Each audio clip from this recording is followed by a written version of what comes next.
Good afternoon, everyone. Hope everyone had a restful and lovely Thanksgiving holiday. It's good to see everybody. A couple things at the top before I turn it over. The President and the First Lady were horrified to learn about the 3 college students of Palestinian descent, 2 of whom are American citizens who were shot Saturday in Burlington, Vermont. The President continues to receive updates from his team about the ongoing investigation. These students were taking part in a uniquely American tradition, gathering with family and loved ones to celebrate Thanksgiving. They should be back in school with their classmates, not in a hospital room. The President, First Lady, and everyone here at the White House join Americans across the country in praying for their full recovery, and we send our deepest condolences to their families and the broader Palestinian, Arab, and Muslim American communities. While we are waiting for more facts, we know this: there is absolutely no place for violence or hate in America. No person should worry about being targeted while going about their daily lives. And far too many Americans know a family member injured or killed as a result of gun violence. We cannot and we will not accept that. Our thanks go to the Burlington Police Department, the FBI, AFT, and other law enforcement partners for their swift work identifying and arresting a suspect last night. Now on to the news of the day and what you're going to hear from the President in a couple of hours. So I want to say a few words here about what the President has been doing to work in lowering costs. This holiday season, families are seeing lower prices on everyday items from gas to groceries. As holiday shopping starts, shelves are stocked and prices for toys, TVs, and used vehicles are all down from last year. And we just saw record Black Friday sales. In a couple of hours, President Biden will announce 30 new actions to strengthen supply chains and make sure families get the products they need when they need them. That includes creating the Council on Supply Chain Resilience, invoking the Defense Production Act to mitigate drug shortages, making new investments in clean energy and our food systems, and improving supply chain monitoring. These actions build on President Biden's previous work to improve supply chains, signing an executive order to get goods moving again, establishing the Supply Chain Disruption Task Force, and investing in our transportation and industries of the future through the Bipartisan Infrastructure Law, CHIPS Act, and Inflation Reduction Act. This work helped unsnarl supply chains and lower inflation. On Thanksgiving 2021, more than 100 container ships were waiting to dock at U.S. ports. This Thanksgiving, it was just 8. And supply chain pressures have declined from record highs to a record low. As the graph behind me shows, inflation has fallen as supply chain pressures have eased. Republicans in Congress want to undo that progress by cutting investments in infrastructure, manufacturing, and also workers. That will offshore jobs and make our supply chains more vulnerable. And they want to cut Social Security, Medicare, and Medicaid while providing giveaways to the wealthy and big corporations. Now, the President won't let that happen. He's lowering costs for hardworking families, not for millionaires and billionaires. And finally, while we're talking about lowering costs for American people, I also want to highlight the President's work to bring down the cost of health care. Meanwhile, congressional Republicans are working to rescind health care coverage for millions of Americans, gut coverage for pre-existing conditions, restore insurance companies' ability to kick you off your coverage if you get sick, throw Americans up to age 26 off their parents' health care, charge women more than men, eliminate free mammograms and colon cancer screenings, slash Medicaid, and increase drug costs, all in the name of new tax welfare for wealthy special interests. This tax welfare could further hurt people by expanding the deficit and worsening inflation. This is unacceptable. We will not stand for this. We need to be asking the wealthy to pay their fair share so we can invest in lower costs for hardworking families, not selling hardworking families out with higher cost healthcare costs so the wealthy can gain a new tax windfall. And with that, I have John Kirby here. The Admiral's here to give an update on what's happening in the Middle East and take any other foreign policy questions you may have. All right. Good afternoon, everybody. So just right at the top, of course, we welcome the announcement just a little bit ago, I think the last hour or so, by Qatar, that the humanitarian pause in Gaza, now in its 4th day, will be extended for another 2 days through Thursday morning Israel time. This humanitarian pause has already brought a halt to the fighting, together with a surge of humanitarian assistance.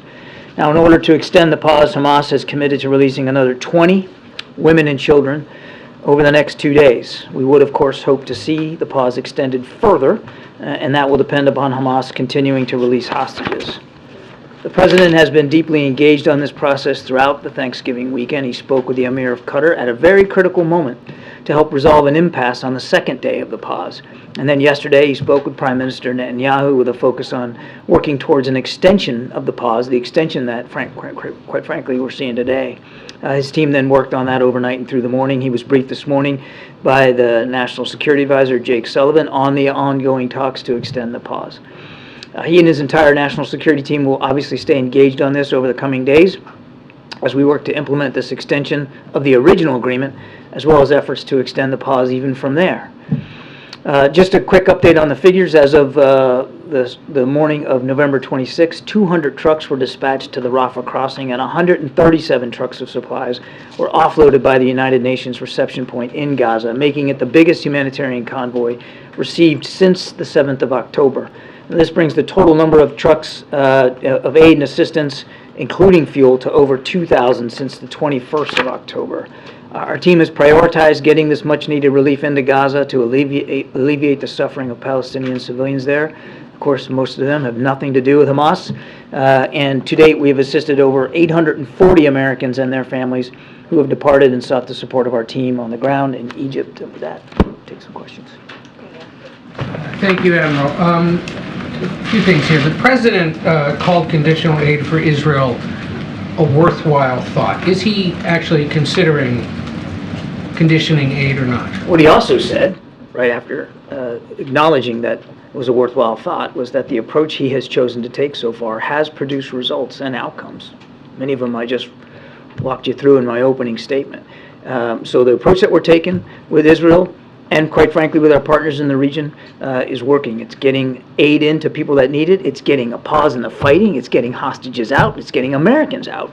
And quite frankly, we continue to urge and will continue to urge the Israelis as they conduct military operations to do so with the utmost care for innocent civilian life. The Democrats in his party who say we need to start conditioning aid going forward, what would he say then? I think he would say exactly what he said to y'all yesterday when he got asked this question. It's a worthwhile thought, but the approach that I'm taking now is working. The approach that we're taking now is working. It's getting results. The increasing dangers to U.S. military personnel in the Gulf. I know you outlined in a series of appearances this morning what happened, but are we to continue seeing this sort of, well, let me put it this way, is that strategy of dealing with it as it happens going to continue to be the strategy? You've seen some say there should perhaps be a more robust response to these ongoing attacks, whether it's from Iranian-backed militias in Syria or Iraq, whether it's the Houthis. Is there any thought of changing up how that's done? I don't think we're going to get in the business of telegraphing our punches, Ed. We've responded forcefully against the threats to our forces in Iraq and Syria, and now our forces in the Gulf region, the Gulf of Oman, Gulf of Aden, will continue to do that as appropriate. Is striking in Yemen still an option? Again, I'm not going to telegraph punches. We will take the steps appropriate to protect our troops and our forces in the Middle East region. I would add that the Mason is attached to the USS Eisenhower Carrier Strike Group, which the President dispatched to the region specifically to address the increase in the tensions. Any possibility that Americans will be among the 20 that we release over the next few days? Well, we certainly hope so. I mean, we're going to watch this very, very closely. We're certainly hoping that another batch of hostages gets released today as part of the fourth and final day of the original agreement. We're going to be watching closely to see if any Americans are in that group. As it has come out over the last 3 days, we don't really know until you get into the end game who's going to be actually on that list, and then even then you got to watch closely to seeing if who's on the list is the folks that actually come out. So we're watching and hoping. And you spoke of the president's conversation at a critical moment to break that impasse. Can you talk a little more about what that impasse was and how that was broken in his conversations? I mean, it came down to, you're talking about over the weekend, Yeah. It was really more about the lists and who was on it, and I don't want to get into more detail than that. It's a similar issue to what we faced today. The reason why there's been a little bit of a delay, because there was a difference of a view, if you might, over the list, and the fact that mothers were not originally going to be allowed to come out with their children, and that's been resolved. So it really had to do with the who. And very, very quickly, the newly elected leader of Argentina says he's coming to the U.S., also to D.C. Any meetings scheduled with administration officials, with the president, with anybody else while he's here? Yes, President-elect Milei will be coming to Washington, D.C., largely to meet with the IMF and the World Bank over their fiscal and economic issues. But while he's here in town, he'll have a chance to meet with some National Security Council folks, including Jake Sullivan. No plans to meet with the president, right? Like No that. plans to meet with the president. The president will, as you think you know, be on travel in the middle of the week. Thank you. On the remaining Americans who are being held, do you have any more clarity on whether they're being held by Hamas or with one of these other terrorist groups? No. And, all along you've been very clear about concerns that a broader ceasefire would only benefit Hamas. Sullivan was pretty clear yesterday in saying that, Hamas has been able to gain some benefit from this. How concerned are you that the longer this truce lasts, now 6 days, that Hamas will benefit? And how do you weigh that? It's a real risk. You have to expect a group like Hamas, a terrorist group, which clearly doesn't abide by laws of war, will try to take advantage of any pause in the fighting for their own benefit. So we're watching that closely, as well as our Israeli counterparts. You can bet that they're watching that closely. And I don't want to speak for the Israelis, but I mean, this is a calculated risk that Prime Minister Netanyahu and his war cabinet are willing to take in order to get those hostages out. So it's a balance. And as you've also heard the Israelis say, that once the pauses are over, they intend to go right back at military operations. And when you say that Hamas has been able to get some benefit so far, is that restocking, resupplying? What does that benefit look like? I would just say that, without getting into intelligence issues, that any pause in the fighting could benefit your enemy in terms of time to refit, to rest your fighters, to rearm them, re-equip them.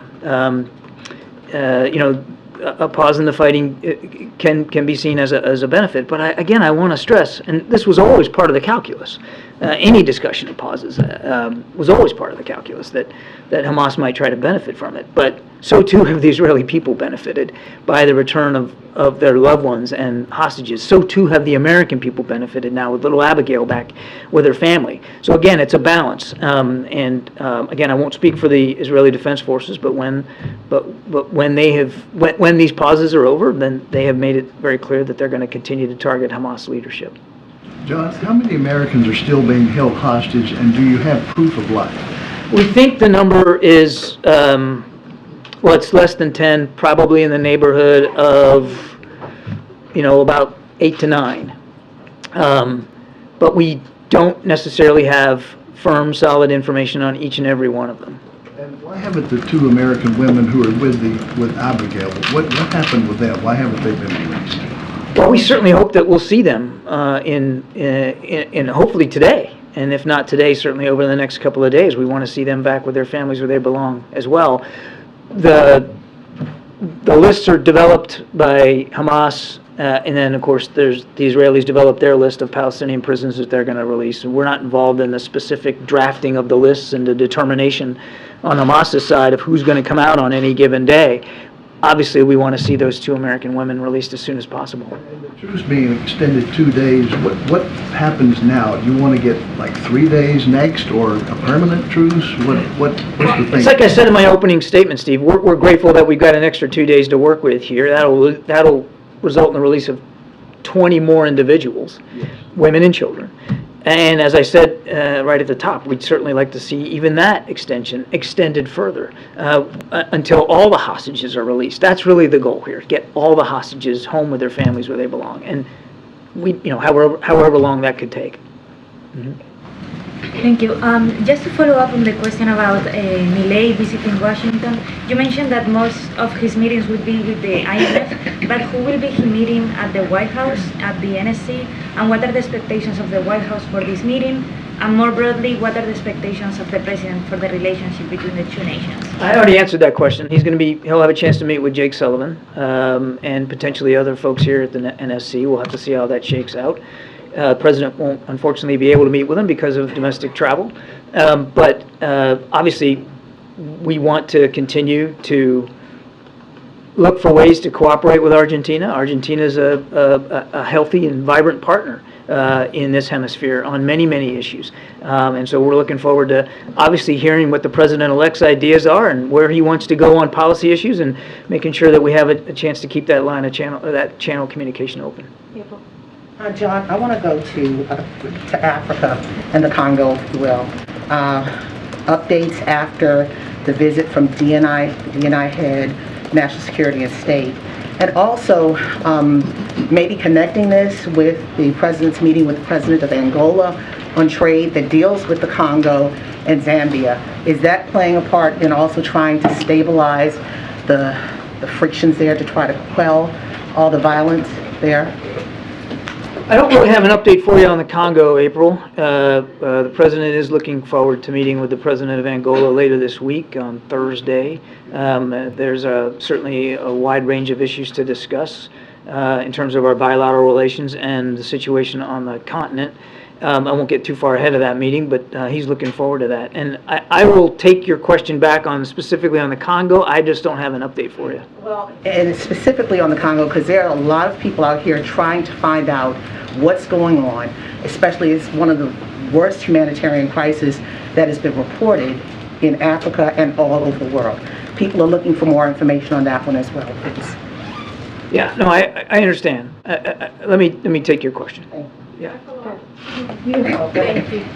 John, can you give us a little more details on this upcoming visit of President Lorenzo? Is President Biden excited to receive President Lorenzo, and what more can we expect from this meeting between Joe Biden and President Lorenzo?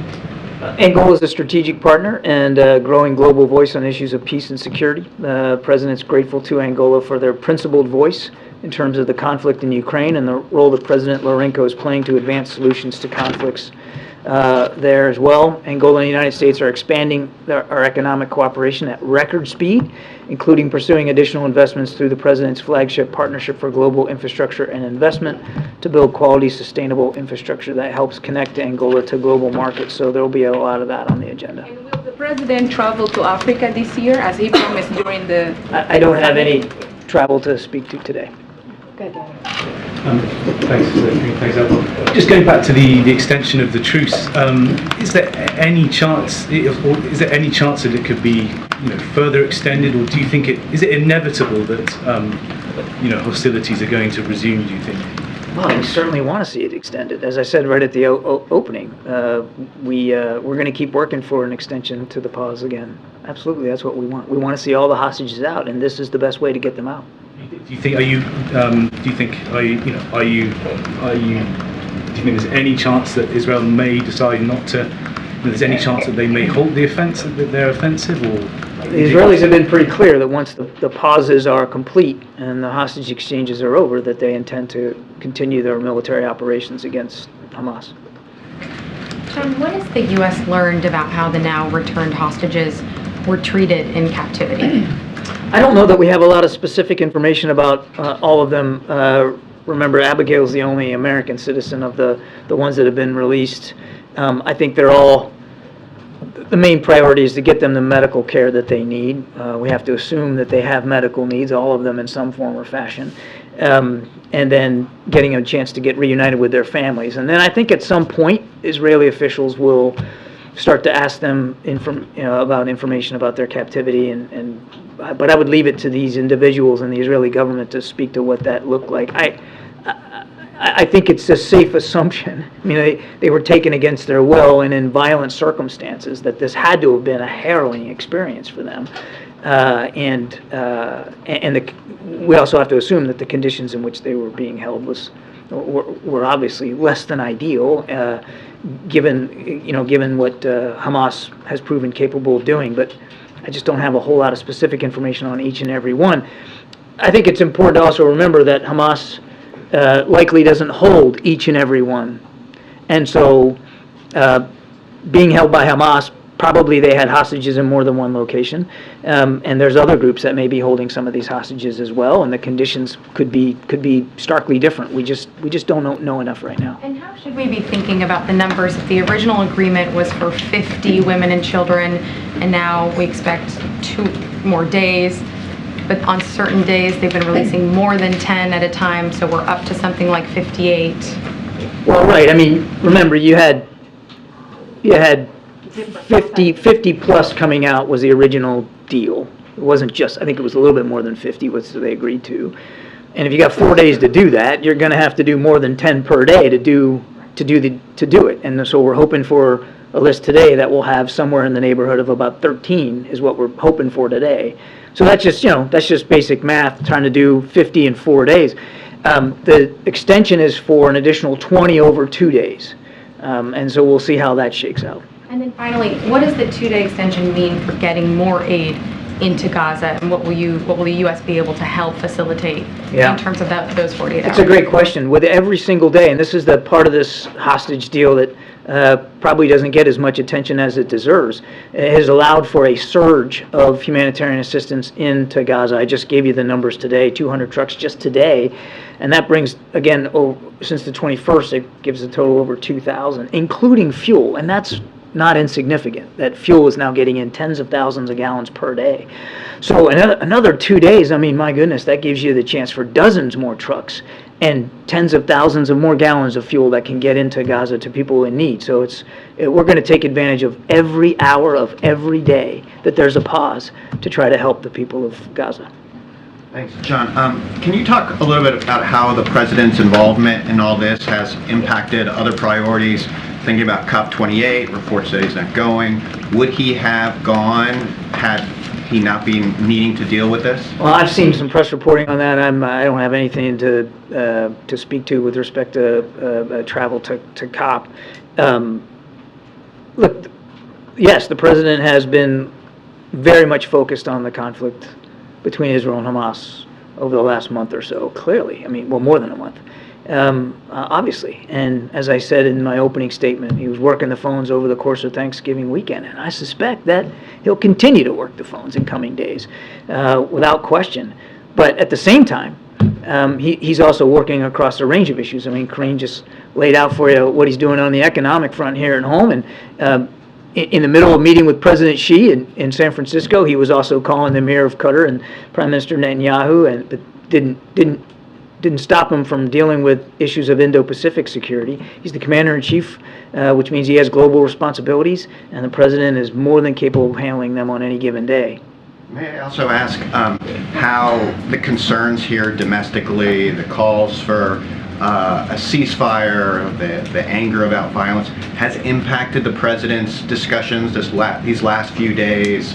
And also, like, how does he hope, and how does the administration hope, the pause and the extra trucks that are coming in that you're talking about, does he hope that will quell some of the anger? Does the administration hope that will quell the anger, ease some of the pain that the country is feeling? The president understands that there's strong feelings here on multiple sides. He understands that. He respects that. There's strong feelings. He also believes, right down to his core, that the approach we've been taking has been getting results.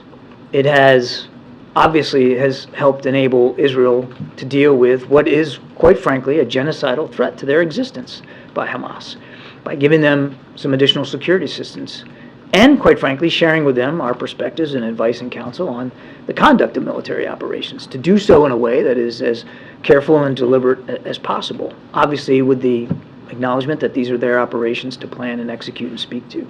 At the same time, he has literally personally led, an incredible surge of humanitarian assistance. No other nation but the United States, and no other leader but Joe Biden has done as much. Now, I say that with full acknowledgement that we couldn't have done this without the assistance of partners, the Emir of Qatar, Prime Minister Netanyahu, and President Sisi of Egypt, and King Abdullah of Jordan. A lot of help on the ground. I don't mean to discount that, but the president has been in a personal leadership role here in terms of getting humanitarian assistance in. And we have been able to get now much more over the last few days than we were even in the last couple of weeks, as well as the removal of individuals out of Gaza and out of harm's way. 850 Americans, as well as hundreds of others from other countries, and of course all these hostages that we're now seeing. All of that is the result of a lot of personal leadership and involvement and engagement by President Biden. No question about that. I mean, even the Prime Minister's office said as recently as today how critical President Biden's leadership has been. So as long as our approach is getting results, I think you can expect that the president's going to continue to follow that approach. In his conversations with his counterparts, has the president received any reassurances that the 2 American women will be released today, and if not today, in the next 2 days? We hope that they'll be released today, but we won't know until we see the list and we see who actually comes across. We want to get them released right away. When do you expect to see the list, and are there any holdups that you are still working through now? I'm not aware of any other additional holdups now that the one sticking point was whether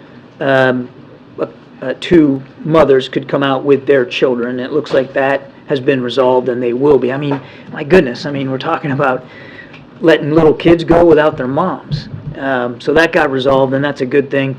But again, we'll have to see. We won't really know who comes out, regardless of the list itself, until you actually get them on the other side, on the receiving end, and can identify them and know, in fact, that who you have is who you thought you would have. Do you have any information on the conditions of the other American hostages? No, I think Steve asked that question. I don't have any more information. And lastly, have negotiations started about the next phase of the release, and that would include men? Well, right now, we're focused on this extension here for 20 more hostages over the course of 2 days, and as I said in my opening statement, that extension applies only to women and children.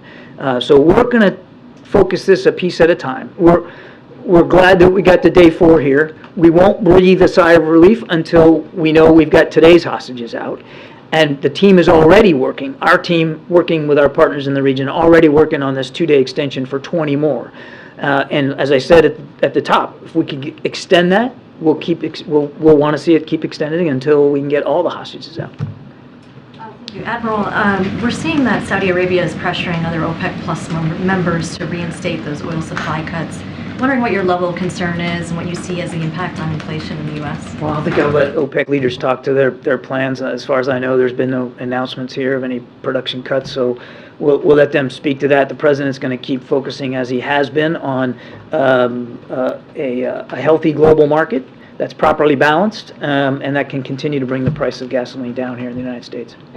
Thank you so much, John. CENTCOM is reporting that the carrier strike group Eisenhower has entered the Arabian Gulf. What message is Washington trying to send to Tehran with this? Does this mean that they're not heeding the call to not widen the conflict? The great thing about aircraft carriers is they can move around pretty easily, and we move them around as needed to demonstrate our commitment to our national security interest in the region.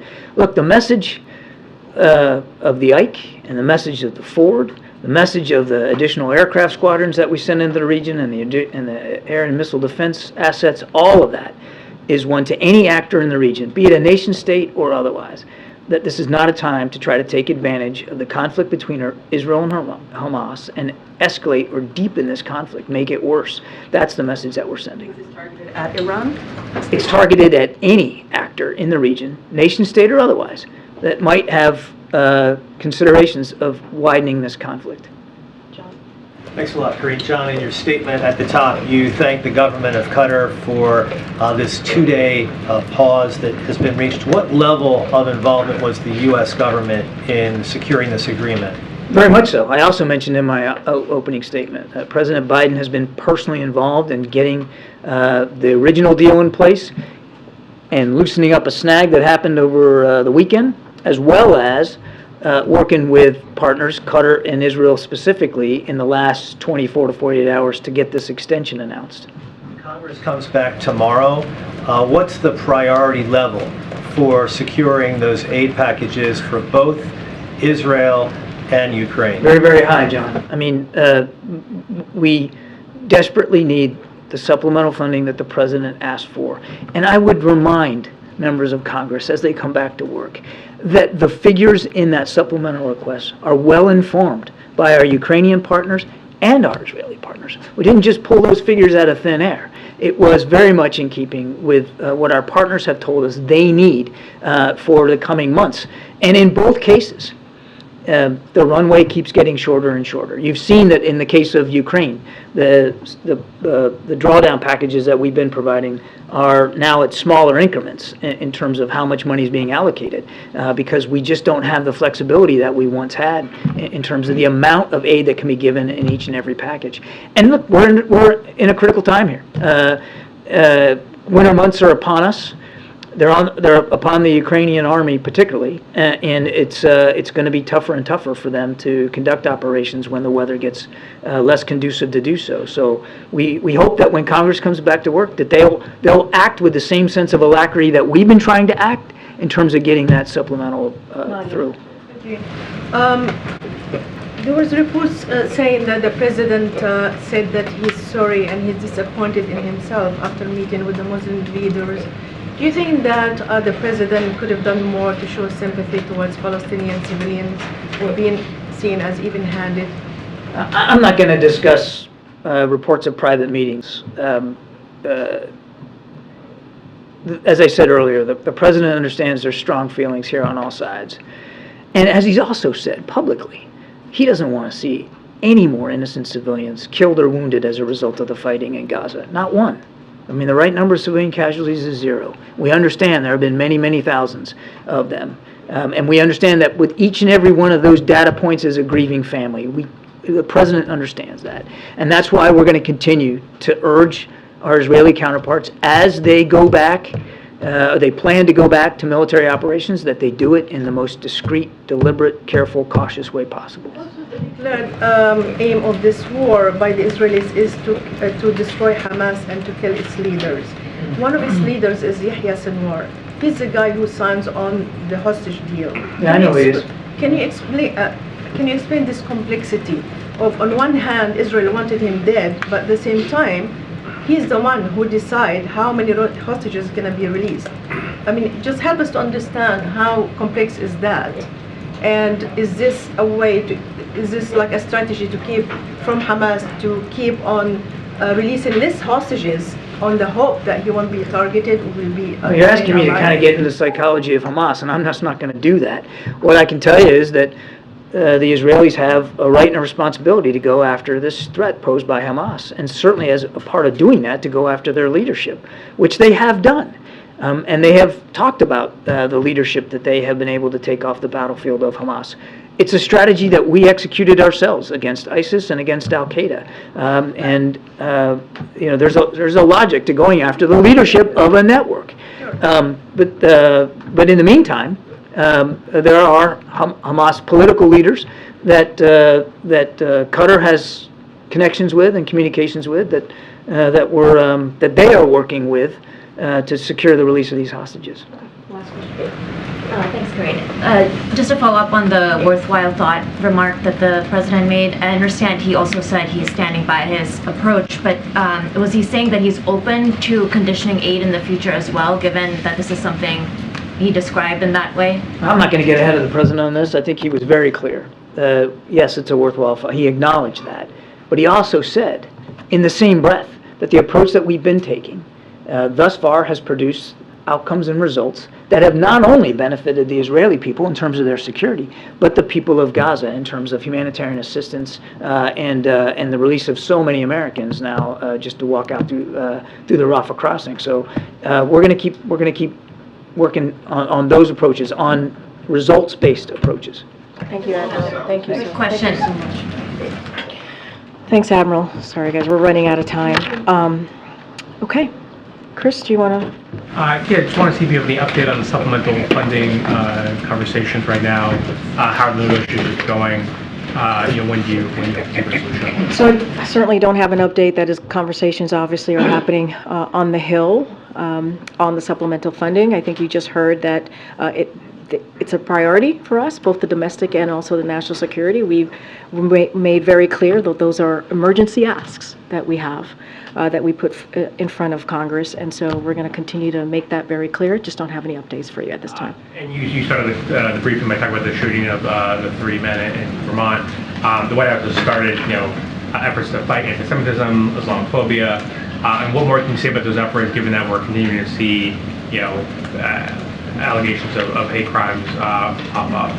No, it's a great question, and what we're seeing, these hate crimes popping up is very concerning, obviously, to us, and this is something that the president, from very early of his administration, has taken on. When you think about groups who are under attack, and the president has said it is unacceptable. It is unacceptable. People should be able to live their lives, as I said at the top, and so we've taken a number of actions, this administration, recently to address the alarming rise of reported anti-Semitism and also Islamophobia, and we've talked about it over the past couple of weeks, but in recent months, DOJ published an updated threat response guide from the FBI aimed at telling people what steps to take if they receive a threat. The Department of Education released new resources aimed at addressing anti-Semitism and Islamophobia on college campuses, and that is also for not just college campuses, but from P through 12 schools as well. We also established the first ever national strategy to counter Islamophobia, and earlier this year, we released the National Strategy to Counter Anti-Semitism. So this remains a top priority for this president, and we will do everything that we can so that Americans who feel safe in their communities and are not under attack. I'm just going to continue to go around. Go ahead. Is the White House open to attaching any border policy changes to a supplemental to get it passed? So I'm not going to negotiate from here. We've made very clear that our supplemental request as it relates to national security, how important it is, and why we think it's important. And we've laid that out, had conversations with members of Congress. Obviously, there was a H.R. 2 that was introduced by the House, and we said we did not agree with that. And Senate Republicans put forth a similar, I think exactly the same proposal. We did not agree with that as it relates to negotiations that are currently happening in Senate with senators, right? Both Republicans and Democrats. We're just not going to negotiate from But here. is it a non-starter? Would the White House not even entertain a border policy change? I'm just not going to get into negotiating from the podium. On the climate summit, the president attended COP in 2021, in 2022. Why not attend this year? And if he's not attending, will he be participating in some other form, like attending virtually? So don't have anything more to add to what the Admiral said at the podium as it relates to COP28. What I will say is that we're going to have a robust representation, obviously, and we expect to have a productive, it'll be productive. So we'll have Special Envoy John Kerry, National Climate Advisor Ali Zaidi, and Senior Advisor John Podesta, among others.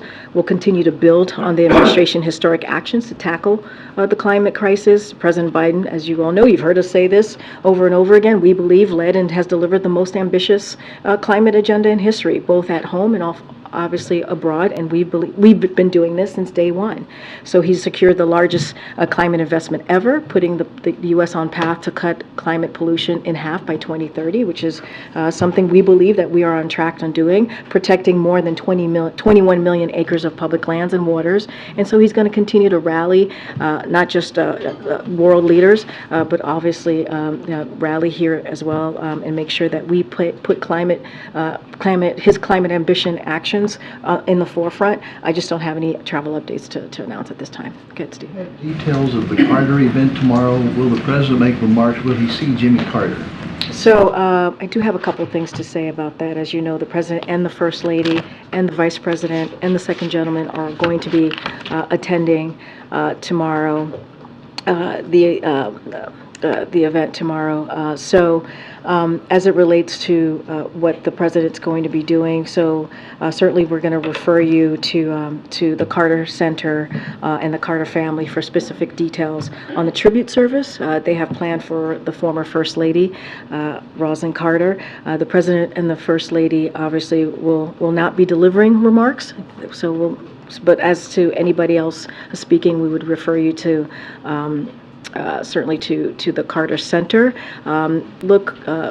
And as if the former president's going to be in attendance, again, we refer you to the Carter Center.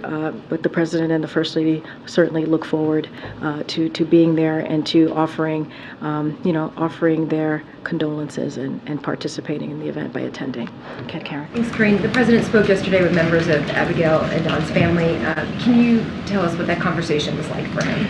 So look, you heard from my NSC colleague, the Admiral, about, and you heard from the President. You heard from the President yesterday speak to the importance of getting Abigail home. As you know, she celebrated her 4th birthday while she was in captivity, and how important he believed it was to get her home, but also the American hostages who are being held, and also American hostages who are being held more broadly globally.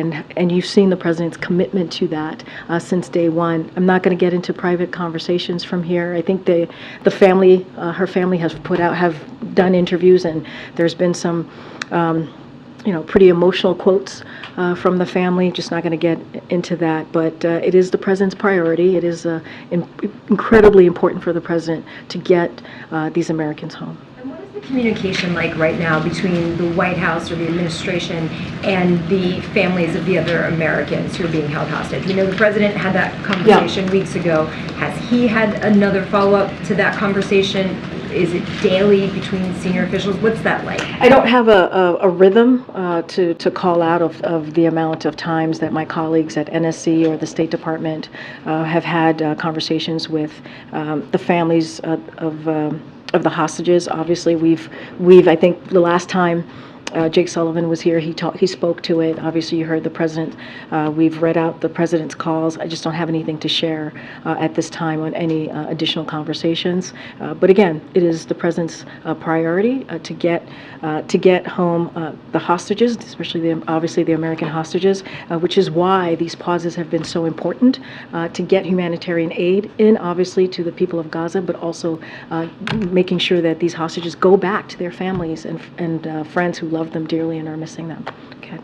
Karine, the supply chain announcements today are rooted in all the issues that came up back in 2020, 2021, when a lot of it was rooted in shipping and holiday shopping and whatnot. I'm curious, does the President or First Lady do any online shopping? Have they had any, no, seriously, have they had any personal experience with the frustrations that American consumers across the country felt in recent years? So agree, there's been some frustrations that the American consumers have felt recently, which is why we took those actions. You just listed them out, and they've been beneficial. I've talked about the containers where we were 2 years ago, where 100 containers were declined, and now we're at 8. Right? I talked about October 2021, as you just mentioned, to October 23, and how supply chain pressures, how much they hurt the economy, which is why the President continues to make these announcements. This is what you're going to hear from the President at 2 o'clock.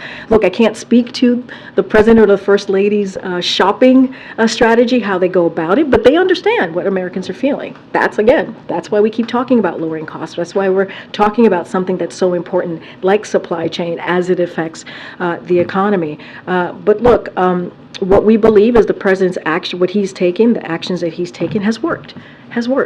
And we see that with the holiday season, right, with families and how we've seen lower prices coming down.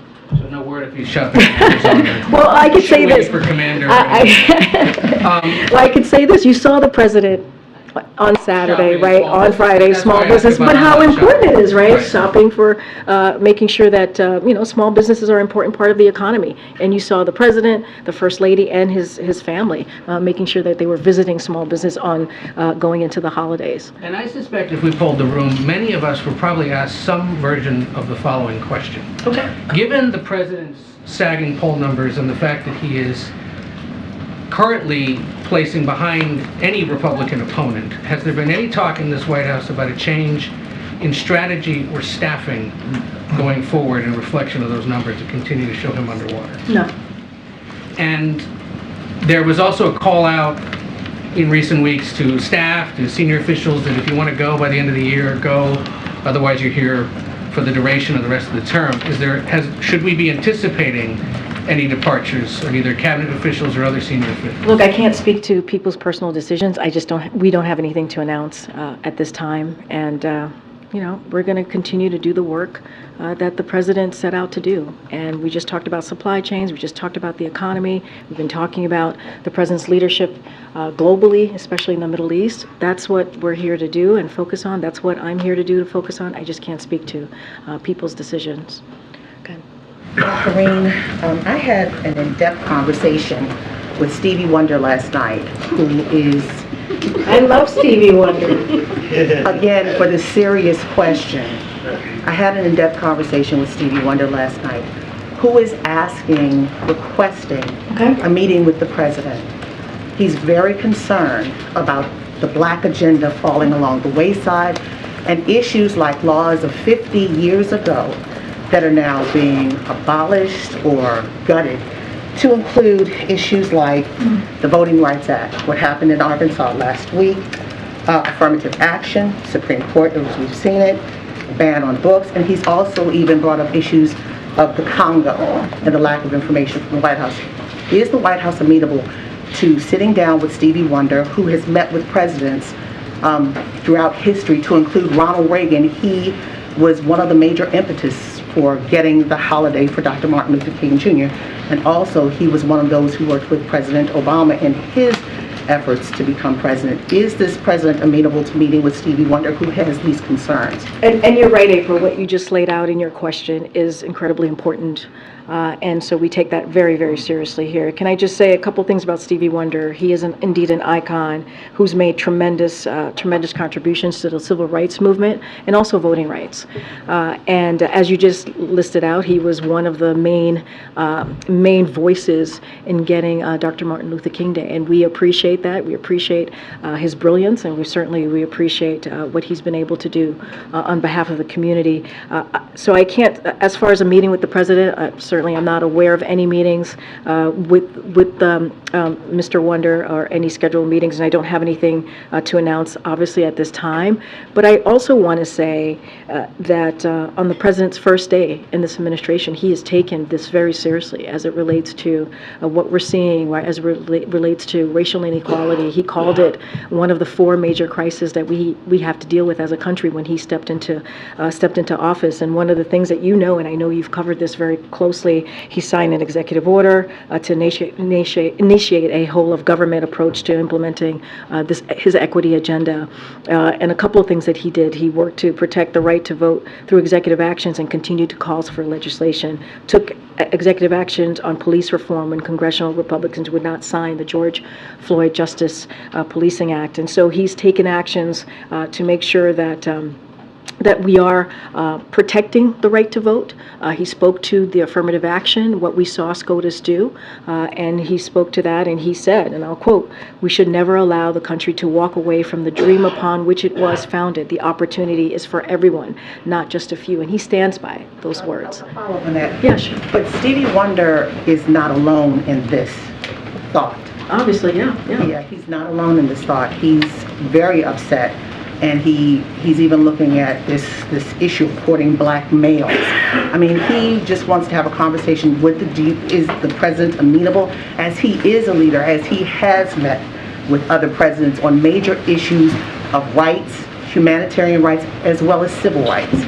And look, you're right, it's not just an issue that Mr. Stevie Wonder has, right? As you know, we've met with civil rights leaders multiple times, the president himself, the vice president as well, and have sat in rooms listening to them and listening to their concerns, and also taking in their feedback. So we've taken this very seriously, very seriously. That's why we've taken the actions that we've had throughout the past almost 3 years in this administration. That's why we're going to continue to be vocal about the importance of making sure that we keep a door of opportunity for communities. That's why when you think about his economy, what he's put forth on his agenda and policy, when you think about all the policies that he's put forth, there's always been equity at the center of that. So this is something he takes seriously. Again, I don't have anything to share about a meeting with Mr. Stevie Wonder, but obviously this is something that both the president, the vice president, and also the first lady takes incredibly seriously. And you see that.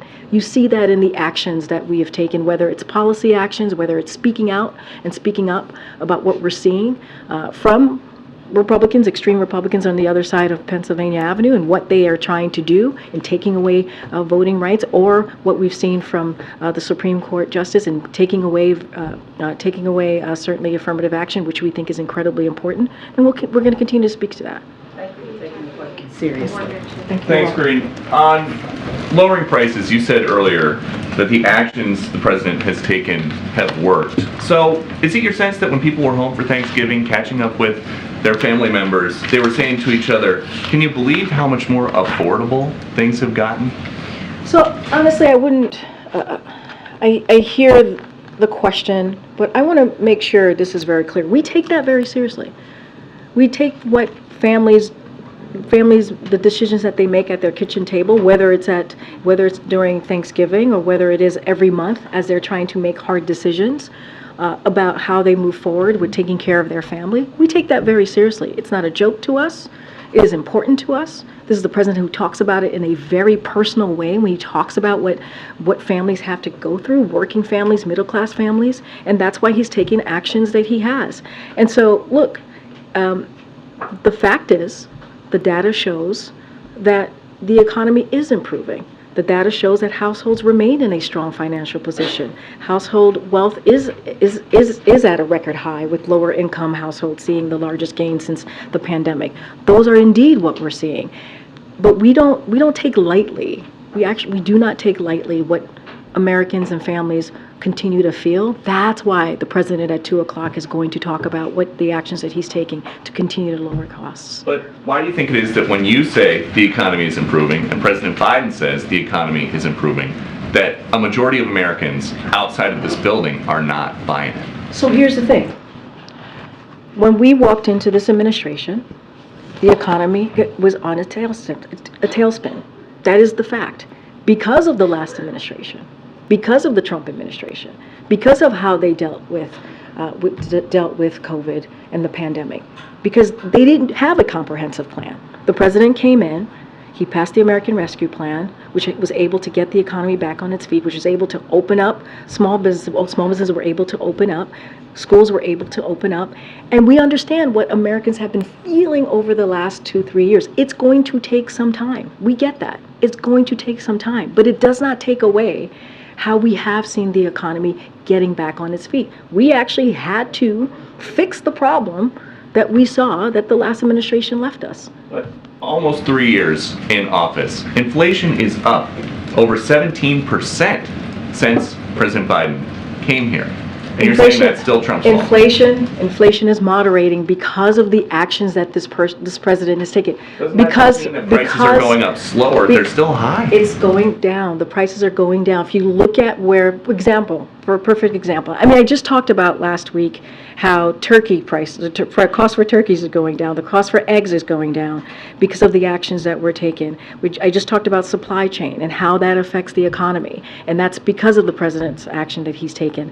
And if you think about gas prices, it's down by $1.70 since its peak because of the actions that this president has taken.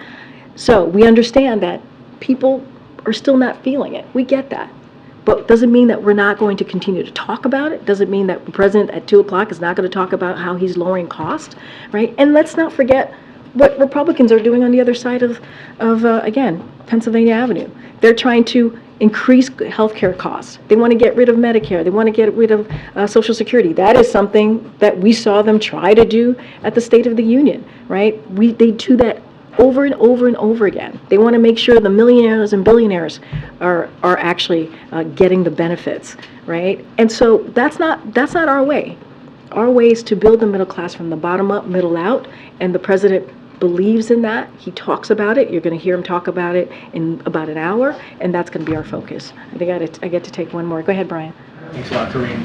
Has the president personally been involved today in these negotiations with the release of the hostages, this sticking point over having mothers released with their children? Has the president been personally involved today? So, as you heard from the Admiral, the president certainly has been kept aware. He's put in a very much a personal focus on this, on these, on the pause that we're seeing, the pause that obviously the first kind of deal of the pause is ending today. Now they're going to see another 2 days, as you heard from my colleague, and this is very personal for this president. He's been very much engaged. You've seen us read out conversations that he's had, right, with leaders in the region, whether it's Egypt, Jordan, and others, obviously including the Prime Minister of Israel.